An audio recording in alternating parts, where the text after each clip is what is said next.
Hey guys, welcome to another edition of the Waggle. My name's Geoff Ulrich, or Wave Goodbyes. I'm known on most sites. You can follow me on Twitter at the Fantasy Grind.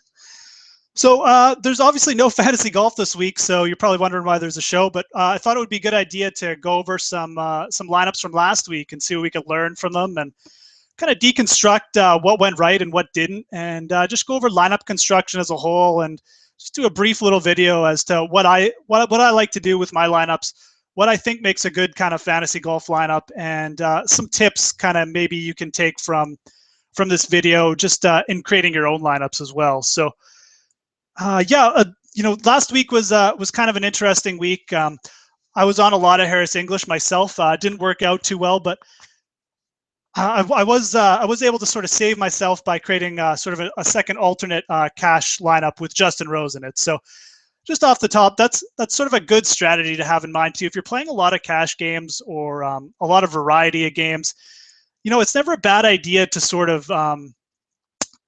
create two sort of separate lineups. Doesn't have to be necessarily completely separate players, but like in my case last week, I really liked Harris English.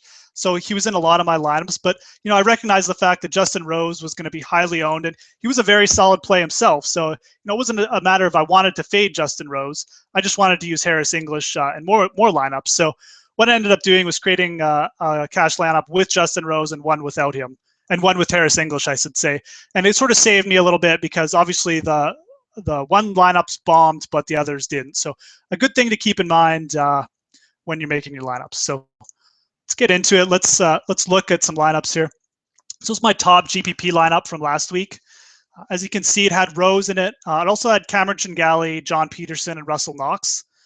I really like those four players. Obviously, all very solid plays. I really like Knox, Tringale, and Peterson as just very solid cash game plays. And those are the type of players that you should be targeting. Knox, Peterson, and Tringale all have really high made cut rates. So, they make, I think they've made over the past 2 years between them probably, well over 70 or 80% of their cuts, especially Cameron Tringale.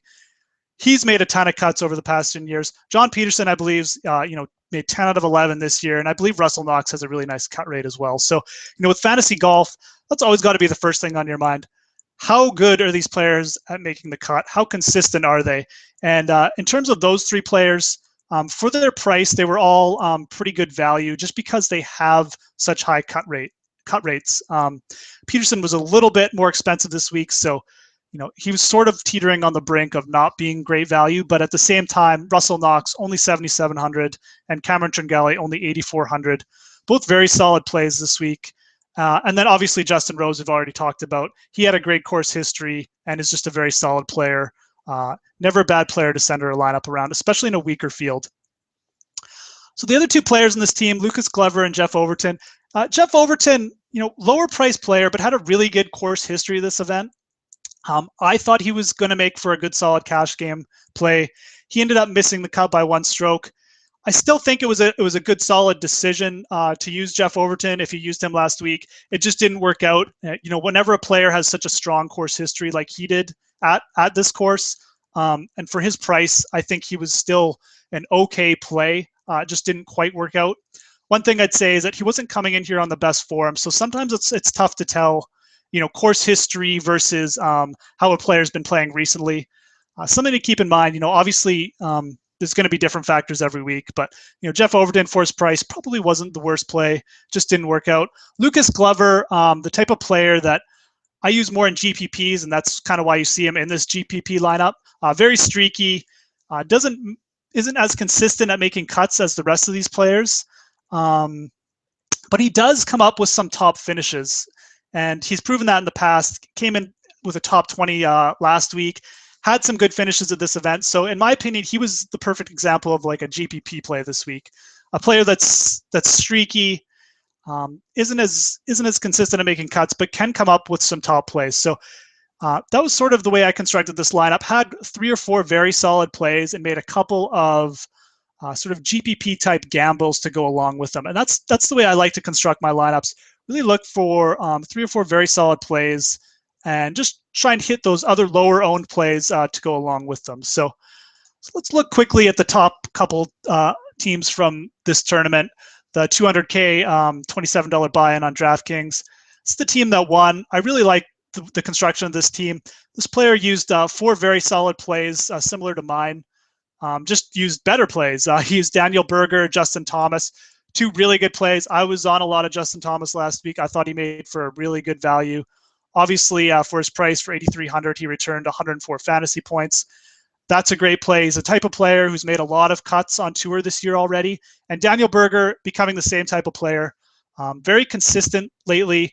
Has made quite a bit of cuts since he started on tour. So again, for 8,400, Daniel Berger was 8,400 and 8,300.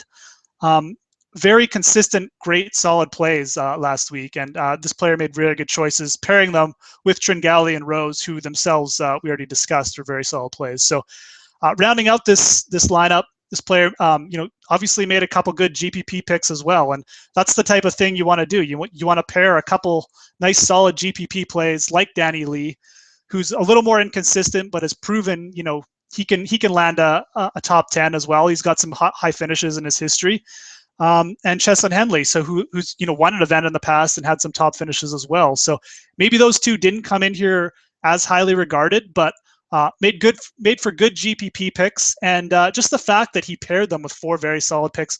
I really like the construction of this lineup. Going down to the second place finisher, this was a much different constructed lineup. This player used Jason Day and Justin Rose, 2 players over 12,000 in salary. Paired them with Sean O'Hare, who was 9,000 in salary. So he used 3 very highly salaried players. And to go along with them, he used 3 extremely cheap, much lower owned, much sort of lower tiered players. It worked out for him this week, and good picks, good job. It's not the type of lineup I usually go for. Picking those really low priced, sort of low tiered players, very hard to do, especially when you have 3 of them. At most, I'd like to see, one of these players be used in a lineup, and then mix them with more solid plays. If you were going to do it this week, was probably a good week to do it, just because it was a weak field and more of a chance for these type of players to come through. But overall, I like using more, one stud player with 3 or 4 other very solid plays. Usually between 7,000 and 9,000 in salary, and then one sort of Chad Campbell type player to go along with it. It just makes it more likely that you're going to be able to hit on one player than having 3 completely very low-owned GPP plays. So those were kind of the top plays from last week, and my own lineup, my own top lineup, I should say. Whenever you're constructing GPP and cash game lineups, there's a lot of things you can look at. You can look at course history. You can look at a player's recent play as well. Both things can guide you in the right direction in a certain week, and sometimes that's all you have to go off of. Like with Geoff Ulrich, I thought he made a good play because of his past course history. His recent play wasn't that good, so looking at both, you sort of have to make a decision some weeks. And but one of the main things that I really like to look at, especially for cash game play, is a player's made cut percentage. And with a lot of the players we talked about, Justin Thomas, Daniel Berger, Cameron Tringali, Russell Knox, all players who make a lot of cuts. And those are the type of players that I really like to focus on, not only for cash games, but in sort of making a core for a good GPP lineup as well. And not going overboard with those, lower owned, harder to predict GPP plays as well. So that's kind of my own way of making a lineup. And nothing's ever perfect. Obviously, some weeks are going to be a little bit different than others, but really trying to focus on limiting the amount of guessing that you have to do every week, and just looking for those really solid plays that are going to pay off. Usually the best way to go about it. So hopefully you guys enjoyed that. Obviously, this week's the World Match Play. We'll be back in a couple weeks with a preview of the players. One of the best events on tour. So make sure you tune in for that. Lots of top players. Already some big tournaments posted on DraftKings. Make sure you keep checking back to RotoCurve. We're always looking to decrease players' learning curve here. I'll be back with a preview for the players in a week, and hope you guys have a good week. Thanks for tuning in.